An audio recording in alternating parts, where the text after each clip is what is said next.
En una galaxia que se ahoga en una guerra eterna, donde la civilización no es más que una ruina, y la esperanza es un eco que se apaga, ahí es donde se forjaron las leyendas. Leyendas escritas con sangre y fuego, historias de héroes, de monstruos, de dioses caídos, y de los hijos de un emperador. Esta es la crónica de 9 de ellos, los pilares de un imperio que se asoma al abismo, cuya lealtad se puso a prueba en la hoguera de la mayor traición que la humanidad ha conocido jamás. Bienvenidos a mi canal Nada que Ver. Bueno, vamos a meternos en materia. Para empezar, ¿qué es exactamente un primarca? A ver, imaginad a un semidios, pero no uno nacido de mitos, no, uno creado en laboratorios prohibidos, con la ciencia más avanzada, y sí, con el poder puro y duro del mismísimo infierno. Son generales casi inmortales, cada uno un reflejo roto de su padre, el emperador, y nacieron para una sola cosa, reclamar la galaxia en su nombre, a sangre y fuego.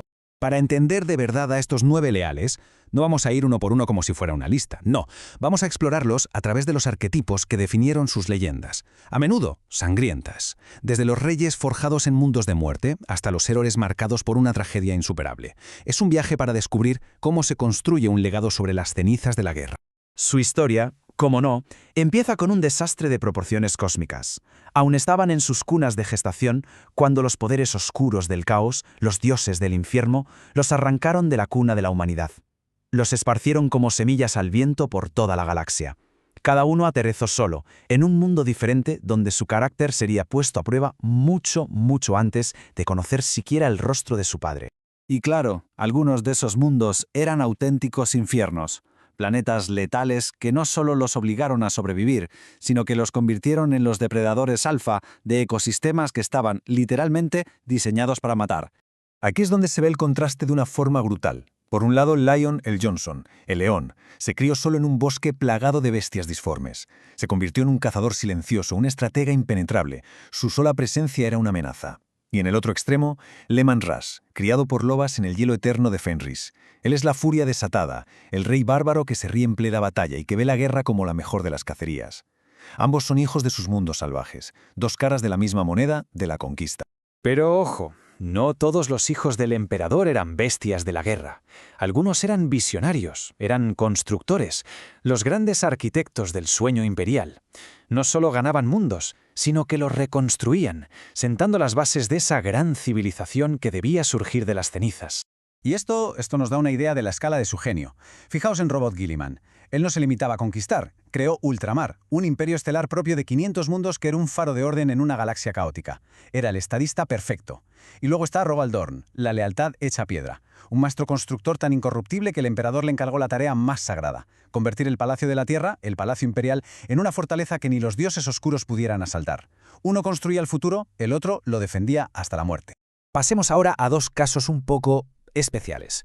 Dos primarcas que eran leales al emperador, de eso no hay duda, pero que se negaban el rotundo a la obediencia ciega. Tenían sus propios códigos, sus propias filosofías, y estas a menudo chocaban con la forma de pensar mucho más rígida de sus hermanos. Aquí tenemos dos almas realmente únicas, Yagatai Khan, el Gran Khan. Para él, la velocidad era libertad y la guerra una forma de arte salvaje. Es increíble pensar que veía a su propio padre no como un dios, sino como un tirano necesario para unir a la humanidad. Y en el otro extremo tenemos a Vulcán. A pesar de su poder, su corazón era el más humano de todos. Era un artesano, un protector. De hecho, el emperador lo consideraba su obra maestra precisamente por eso, por su compasión. Una cualidad casi imposible de encontrar en estos semidioses de la guerra. Y ahora llegamos al corazón oscuro de esta historia. Aquellos cuya lealtad no se mide en mundos conquistados o en fortalezas construidas, sino en el precio terrible que pagaron. Sus leyendas son cantos de sacrificio, de traición y de una pérdida que, 10.000 años después, todavía resuena en la galaxia. Sanguinius, el ángel, el más brillante de todos, una criatura de una belleza y una nobleza casi perfectas, pero que vivía con una maldición. Tenía visiones de su propia muerte a manos de su hermano más querido. Sabía que su destino era enfrentarse al architraidor Horus y sabía que iba a morir. Y aún así, voló hacia su final sin dudarlo ni un segundo. Su sacrificio fue el golpe que partió por la mitad la rebelión y le compró al imperio un futuro, aunque fuera un futuro de pura agonía. La tragedia de Ferrus Manus es quizá la más amarga de todas. Lo llamaban la Gorgona.